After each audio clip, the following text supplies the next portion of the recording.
आखिर क्यों भगवान जगन्नाथ की मूर्तियां अधूरी बनी रहीं? क्या यह एक गलती थी या फिर किसी दिव्य योजना का हिस्सा? बहुत प्राचीन समय की बात है। मालवा के महान राजा इंद्रद्युम्न भगवान विष्णु के परम भक्त थे। उनके हृदय में एक ही इच्छा जलती रहती थी।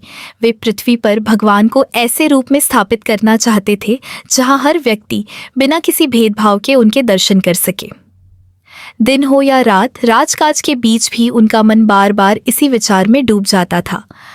एक रात जब राजा गहरी साधना में लीन थे, उन्हें एक अद्भुत स्वप्न आया।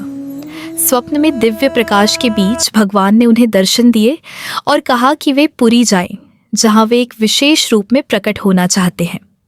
जैसे ही राजा की आंख खुली, उनका हृदय श्रद्धा और उत्साह से भर गया। उन्होंने तुरंत अपनी यात्रा की तैयारी की और अपने मंत्रियों तथा सैनिकों के साथ पुरी की ओर प्रस्थान किया। जब वे पुरी पहुंचे तो समुद्र की लहरों की गर्जना और वहां की पवित्रता ने उनके मन को गहराई से छू लिया।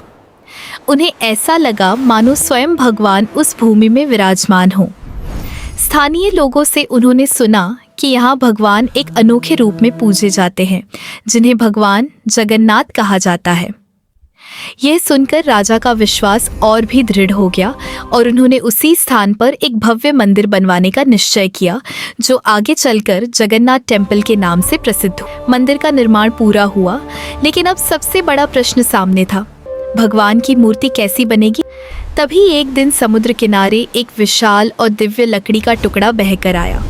वह कोई साधारण लकड़ी नहीं थी, उसमें एक अद्भुत ऊर्जा थी, जिसे देखकर राजा समझ गए कि यह भगवान का संकेत है। उन्होंने उस लकड़ी को सुरक्षित रखवाया, लेकिन अब भी यह प्रश्न बना रहा कि इस पवित्र लकड़ी से मूर्तियां कौन बनाएगा? आगे क्या हुआ? अगला भाग जरूर देखें और चैनल को सब्सक्राइब और वीडियो को लाइक और कमेंट करें।